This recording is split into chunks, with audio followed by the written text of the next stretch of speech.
God bless him, I don't want to use ageism here, but he's not old enough to even understand the concept. I'm not sure that Josh even shaves, but he just doesn't have the life experience. He's talking to a bunch of young people, and he's giving them bad information. Okay, so Dave Ramsey finally made a video about me. A bunch of people on Discord were sending me a bunch of messages, and then I finally saw it, and... So today is a special day because I have made it. I just want to show the parents, so let's take a look here. Look who it is. Who? You? That's Dave Ramsey. Dave who? Dave Ramsey? His little pet. Yeah, that's from 2019. Isn't it beautiful? But the look on your face is like... Yeah, They picked the They word. picked that. The frame where I look confused. Yeah. And then they emphasize all of the details. Officially say, I've been quoted by the Ramsey show. Just switch jobs. Arrow to me. That's Thank right. you. Limited edition. That's right. It wasn't Dave Ramsey, it was Ken Coleman. And it wasn't even like Ken Coleman's show, it was just his highlight channel, which I guess is still pretty cool because I still feel like I made it. Ken finally saw my videos. I was just confused. Why take something so old instead of address anything else? Yeah, but that's fine. Because then I remember that there was this one clip out a year ago where Ken and Dave are sitting on Dave Ramsey's show. Ken says something like, if you give workers a raise tied to inflation. Let's play this out. They think that they should get a bump for inflation. So if we play that reasoning out, that means you take it away as soon as inflation begins to subside, and they wouldn't be cool with that either. I don't think they'd be workers because they probably wouldn't have any jobs anymore. Not a good thing when deflation happens. When you look at times in history, you see the Great Depression, 2008 recession. Anyways, the reason I show you that is just to let everyone see what Ken thinks of inflation and how it works. So will your raise keep up with inflation? My goodness, we're always hearing about inflation. So let's talk about a very sensitive topic. I can feel the pent-up frustration ready to release at me. Maybe ask the question, why is that, Ken? People that are remote workers.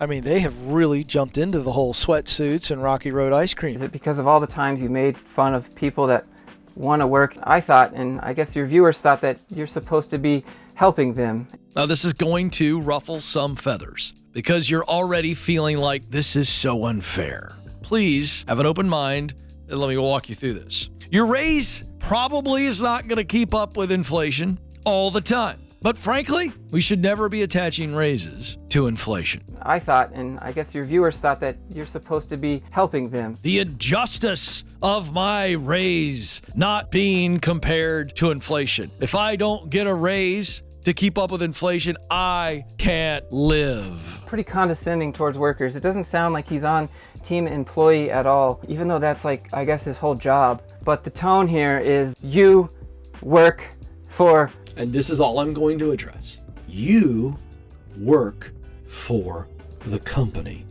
They sign your paycheck. Anyways, if we back up a little bit, he says that raises should not be tied to inflation. Let's watch a very popular YouTuber and his take. If you're not getting a raise every year, you are literally losing money due to inflation. The last month in January of 2019, it was 2.3%. The average salary raises that people get in the United States is about 3.1%. So your total raise is really 1.1%. Now, there are some industries that offer a higher raise. So in software, I've seen anywhere between 7 to 10% raises, but that's still nothing compared to what you could get by just switching companies. Okay, see, this is the kind of advice that is partly correct, but it really steers people the wrong direction. Now, Fluke is right that you can get a big bump when you change jobs, but you can't do this all the time because I can't tell you what the amount is.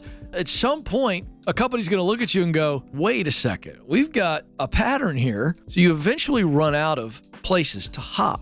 He says something that's completely incorrect, that you can't get substantial raises by getting promoted. Substantial to who, Ken? If I stay, you get to decide. If I job hop or apply to multiple places, I get leverage. God bless him, I don't want to use ageism here, but he's not old enough to even understand the concept. I'm not sure that Josh even shaves. Not to use ageism, and then immediately uses ageism after that. It's my favorite part of the whole video. But he just doesn't have the life experience. He's talking to a bunch of young people, and he's giving them bad information. My life experience is on my channel, and assuming things, Ken. Always assuming. Anyways, let me just keep playing the video.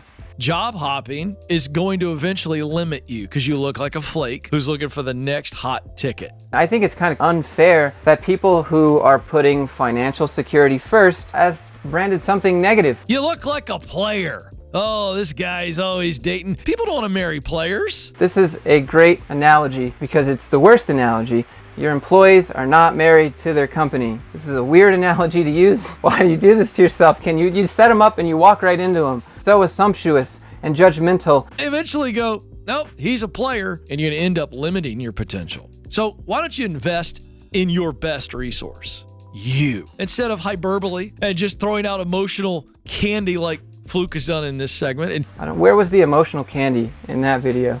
I tried to be good with the information and accurate, and you'll probably just get more money by switching jobs, like most of the time.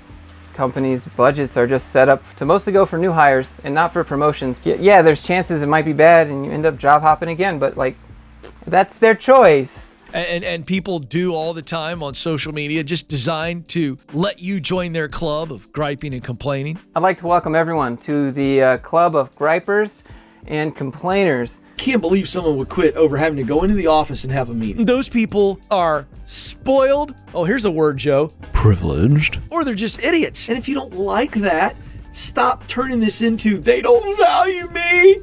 It's a boomer who's old and outdated and they just want to control me. I am all for you deciding what you want to do. But good luck. Give me a freaking break. By the way, 13% of people out of a recent survey said they're prepared to leave their job if they're going to be forced to come in. Okay, great. I'd like to know the 13% in their situation. They are either financially flexible and able to do that, or B, they're idiots. Because if you're going to walk from a situation that otherwise is a good situation for you professionally, all because you don't want to go to the office and you want to work in your sweatpants all day long, I get no problem with people working in their sweatpants, Joe. I'm not anti-sweats. I love a good pair of sweatpants. This is about you being a functional member of society, and you can't just like, I'm taking my toys and going home. Tough. Don't act like you've been dishonored, like some boomer doesn't value you because they want you to come to the office for a freaking meeting. What's wrong with you? Grow up. There are 5 qualities all of us have. And here's what's great.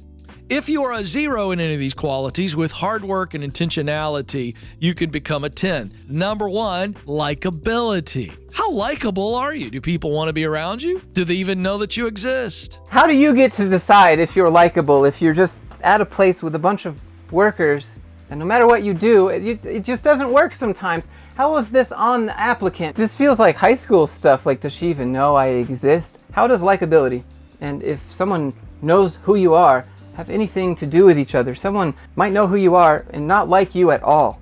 This is just called being a decent, enjoyable human being. Number 2, coachability. How do you receive instruction? How do you receive correction? You're putting this on the employee. How good is the teacher, Ken? This goes both ways, but you don't acknowledge it that way. Reliability, adaptability. Finally, honorability. Are you honorable? Do you treat people with dignity? People can look at you and say, there's an honest person with high character. Do you think this is honorable? I would tell you this is not a compensation or inflation issue.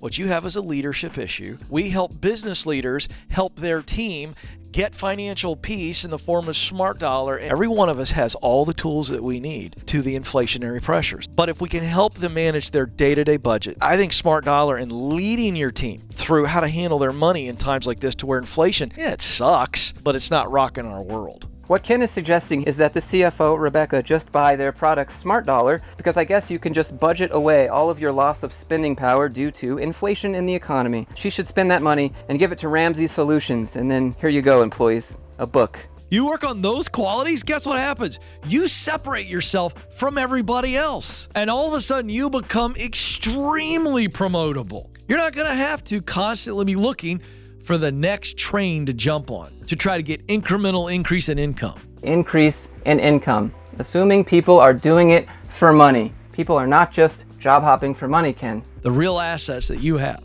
to grow your income is not the ability to read a job board. It is being likable, coachable, reliable, adaptable, and honorable. This will give you freedom. Freedom of choice, because you'll be a very attractive candidate. You won't have to hop. You'll just keep on climbing. Trust me. It works. Things that other people get to decide about you, but placed on you to be your burden, I'm just beside myself that this was the video that they chose to try and pick apart. It didn't work very well, and it just ended up making them look even more foolish. That subscribe button if you can appreciate me calling out this corporate absurdity. If you have any content you'd like me to show on the channel, you can always send it to me. I have email, Discord, Instagram. It's all down in the description. Having said all that, I hope everyone's doing well, and I'll see you in the next one. Except you, Ken. Hopefully not you.